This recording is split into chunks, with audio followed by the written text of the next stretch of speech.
Bro, there's absolutely no worse feeling in fantasy football than trying to decide between like a Dalton Schultz or a Donald Parham at your tight end position.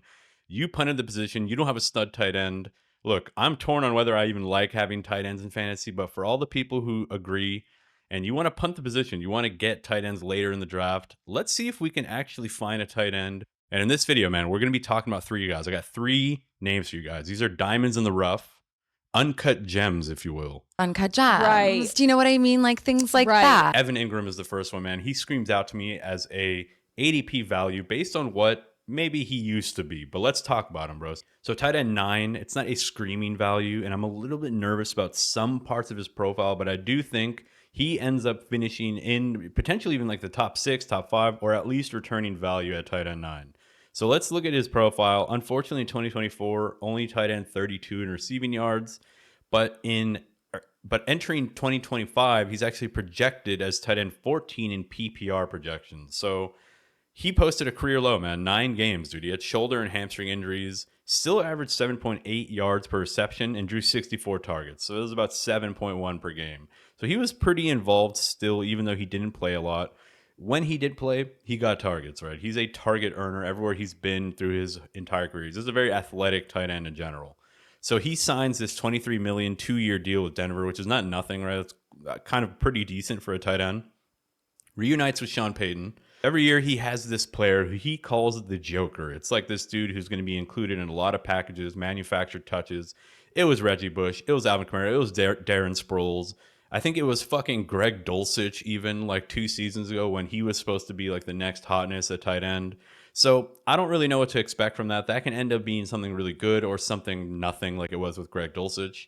Now, as I mentioned, dude, contested catches, red zone roll, yards after the catch. Evan Ingram has the full package, and that's what you want in a tight end, in my opinion. You're going to kind of notice a trend with the other 2 names on this list. So he's only 1 season removed from 114 catches, 963 yard Pro Bowl campaign in 2023, right? So he was a very good tight end. He averaged 13.6 points per game that year. So he had elite volume, playmaking. He can be like a focal point of an offense. At least he could when he's healthy, right? So in Sean Payton's system, I expect him to kind of be the second option on the offense. Now, that's kind of rare for a tight end in general, right? Now, he could end up being the third guy, right? It could be that Marvin Mims takes a step up. Or it could be that, Devon Vele ends up being the big slot receiver for them that they really like, who seems to be getting a lot of hype in camp. But Evan Ingram already proved to us that he could be a high volume, focal point of an offense. So I do expect them to try to make him a thing, at least early on. They just paid him the money. He's new in town. I do think they're going to make him the second guy after Sutton. He could even compete with Sutton for the number 1 guy in terms of receptions, just in terms of volume, right? And considering the fact that he's a very athletic, playmaking type tight end, I think he's got some bounce back upside. He can be a very good discount going at tight end 9. So go ahead and grab Evan Ingram if he's on the board.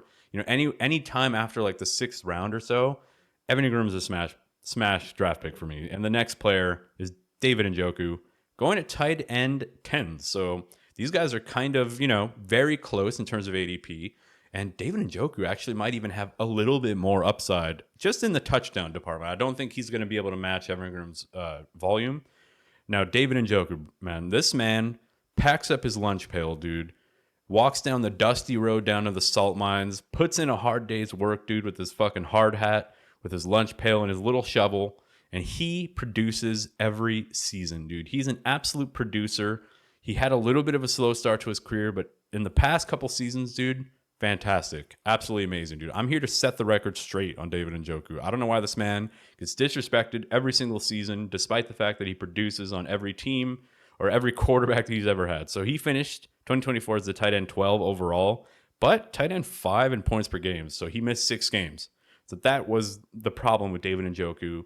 It can just happen at tight ends, man. They're big dudes. They're getting tackled by linebackers. They get injured, right? So as I mentioned, he misses the 6 games. Still has great averages, right? Like you'd expect a dude coming off injury to kind of be a little bit slow out of the gate, right? So top 5 in target share, 22.8%, and targets per out run, 23.4%. So 20% and up for a tight end is fantastic. 97 targets back-to-back seasons. So he gets the volume. He gets the volume per route. he gets the target share, right? So he's a big part of the offense. They don't really make too many changes, right? They actually lose Elijah Moore. They lose Amari Cooper for now, and it's just like Judy and fucking David Njoku, man. They pick up, Fanning as a rookie, but I don't think he's going to really do much this early in his career. So third among tight ends in total targets since 2023. He trails only Kelsey and McBride in that. So yeah, man, he's played, as I mentioned, he played with 8 different quarterbacks over 3 years, still produced as tight end 8, tight end 6, and tight end 5 in finishes per games, in per game finishes, which is what we care about, right? We don't really care about totals. It is indicative of the health or of the ability for a player to stay healthy. But at the end of the day, we like the points per game because we want to assume that they might stay healthy in fantasy. So if you want a reliable tight end with zero hype, dude, elite volume, you want to go after David Njoku. And that brings us to the next player on this list, and it is Tucker Kraft, a very similar player to, he's kind of like a mix of Evan Ingram and David Njoku. Because this man, if the word TE stood for testosterone, Tucker Kraft would be the mascot of the tight end position, dude. Because this man is an animal. Rumor has it, his fucking middle name is Tucker Kraft, dude. Full name, Tucker Kraft. The dude is an absolute beast. Look it up, by the way. That's actually true. Finishes 2024 as tight end 8 overall. Tight end 10 in points per game.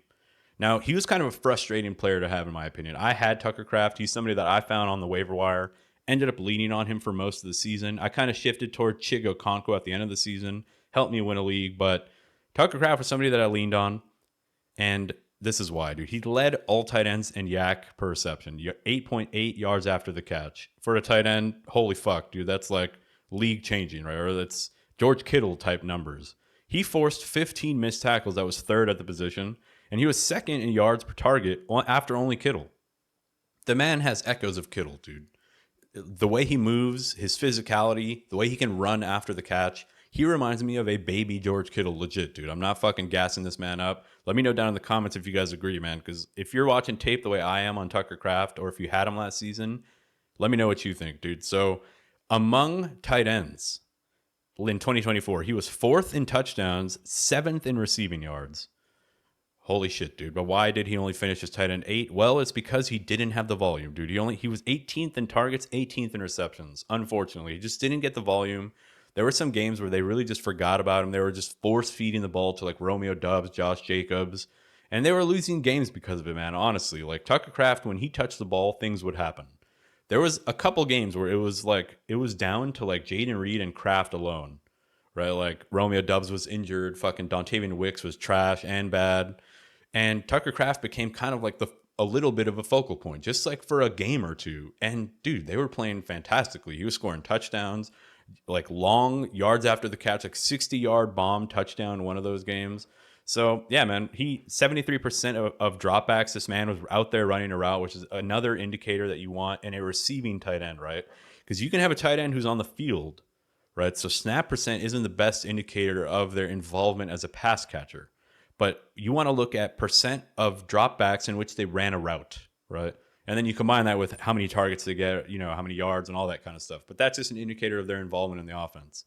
So 73% of the dropbacks, he was out there running a route. So if you want a cheap piece of this Packers offense, dude, at an insane value, Tucker Kraft is that piece, man. He fixes the problem of me hating tight ends and not wanting to draft them early, where you can get him late enough at tight end 11, where you can get a piece of a good offense late, and you're fixing a position that I fucking hate. So Tucker Kraft, mac and cheese, dude. He is the 3rd tight end on that list. And that does it, man. That's all for this list. I hope you guys enjoyed this video. If you did, man, if you're still here watching this late, dude, thank you. You are the GOAT. Hit me your boy up with a like and a subscribe if you want to catch more of this stuff. We're going to be doing content all off season, man. Almost every day. We'll see. We might even start doing some live streams and stuff, depending on what time. I live in Germany, so it's tough to do live streams at a good time for you guys, especially on the Pacific Standard Time, right? On PST time zone. It's just brutal. It's like a full 9-hour time change ahead. Anyway, I'm fucking rambling at this point. I'll catch you guys in the next video. Peace.